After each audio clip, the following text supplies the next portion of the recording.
ഇഞ്ചി ഇല്ലാതെ മലയാളികൾക്ക് എന്താണ് സദ്യ അല്ലേ? അപ്പോൾ നമുക്കിവിടെ എളുപ്പത്തിൽ എങ്ങനെ പുളിയിഞ്ചി ഉണ്ടാക്കാമെന്ന് നോക്കാം. ഇഞ്ചിയുടെ തൊലി കളഞ്ഞിട്ട് നന്നായി കഴുകി ഇതുപോലെ ചെറുതായിട്ട് അരിഞ്ഞു വെക്കണം. പിന്നെ പച്ചമുളക് നമുക്ക് എരിവ് അനുസരിച്ചിട്ട് എടുത്താൽ മതി. അത് ഇതുപോലെ തന്നെ ചെറുതായിട്ട് അരിഞ്ഞെടുക്കുക. പിന്നെ പുളിയും എടുത്തിട്ടുണ്ട്. പുളി പഴയ കറുത്ത പുളി കിട്ടുകയാണെങ്കിൽ എത്രയും നല്ലത്. ഒരു അരമണിക്കൂർ വെള്ളത്തിൽ കുതിർത്ത് വെക്കുക.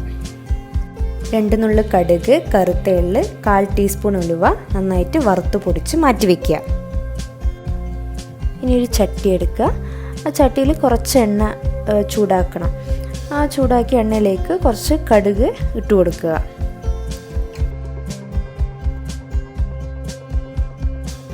ഈ കടുക് പൊട്ടിയതിന് ശേഷം നമ്മൾ നേരത്തെ അരിഞ്ഞു വെച്ചിരിക്കുന്ന പച്ചമുളക് ഇട്ട് കൊടുക്കുക.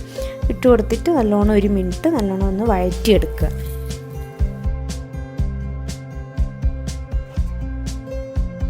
ഇതിലേക്ക് പിന്നെ ചെറുതായിട്ട് അരിഞ്ഞു വെച്ചിരിക്കുന്ന ഇഞ്ചി ഇട്ട് കൊടുത്ത് നല്ലോണം വഴറ്റുക.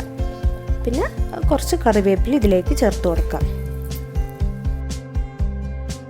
നല്ലോണം വഴറ്റി കഴിഞ്ഞ ശേഷം ഇതൊരു വേറെ പാത്രത്തിലേക്ക് മാറ്റി വെക്കുക. നമ്മുടെ ഇഞ്ചി ഒരു നന്നായി വണങ്ങി ലൈറ്റ് ബ്രൗൺ കളറായിട്ട് വന്നിട്ടുണ്ട്. ഇതേ ചട്ടിയിൽ തന്നെ ഉള്ള അരമണിക്കൂർ കുതിർത്ത് വെച്ചിരിക്കുന്ന പുളി ഒന്ന് നല്ലോണം പിഴിഞ്ഞ് ഒഴിച്ചു കൊടുക്കുക. 1/2 കപ്പ് മുതൽ 1 കപ്പ് വരെ വെള്ളവും ഒഴിച്ചു കൊടുക്കുക.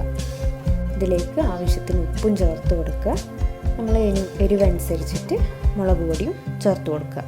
ഈ പുളിവെള്ളം നന്നായിട്ട് തിളച്ച് വരുമ്പോൾ അതിലേക്ക് ശർക്കര ഇട്ടെടുക്കുക. ഞാൻ ഇവിടെ കറുത്ത ശർക്കര ഇട്ടിരിക്കുന്നത്. കിട്ടുന്നില്ലെങ്കിൽ കുഴപ്പമില്ല, വേറെ ശർക്കരയോ ഉപയോഗിക്കാം. പുളിവെള്ളം കുറച്ചൊന്ന് വറ്റിക്കഴിയുമ്പോൾ നമ്മൾ നേരത്തെ വഴറ്റി വെച്ചിരിക്കുന്ന ഇഞ്ചി ഇതിലേക്ക് ഇട്ട് കൊടുത്ത് നല്ലോണം തിളപ്പിക്കാം.